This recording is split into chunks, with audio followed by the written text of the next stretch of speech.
In this research, we are interested in understanding political brand preferences, understanding how a political polarization, which we've all experienced recently, affects not only our voting behavior or political opinions, but also our day-to-day life in terms of the product we buy and our behavior on social media.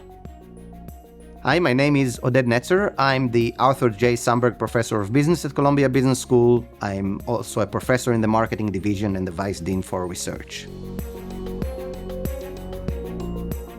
Our research shows that political polarization, which we are all experiencing in the past few months since the last election, is actually reshaping consumer landscape. We collected 8 years of social media data on consumers' followership of both political accounts as well as different brands and companies that they follow.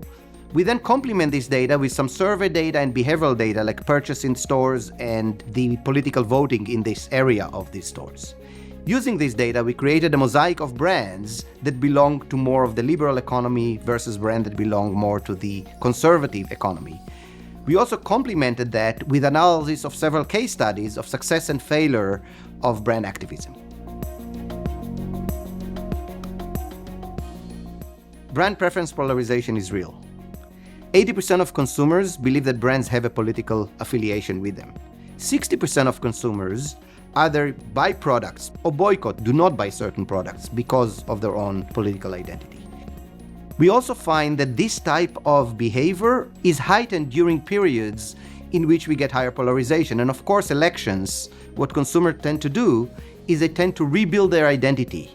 How do they rebuild their identity? They behave in something that is called compensatory consumption. They compensate for possibly a risk to their political identity, particularly those who lost in the election, in this case the liberals, by buying products that very much align with their identity. We also find that brands that learn how to navigate this and learn how to identify who their customers are do much better in their political activism. In a polarized market, brands have to align with their consumers' preferences, with the consumer's political identity, and they need to do it authentically. Some good examples, think about Patagonia or Ben & Jerry's that really well aligned with who their customers are, they understood who they are, and then when aligned with their values. There's also some examples of backlash, like Budweiser, who actually missed the mark on what the customers believe in and what they were standing for.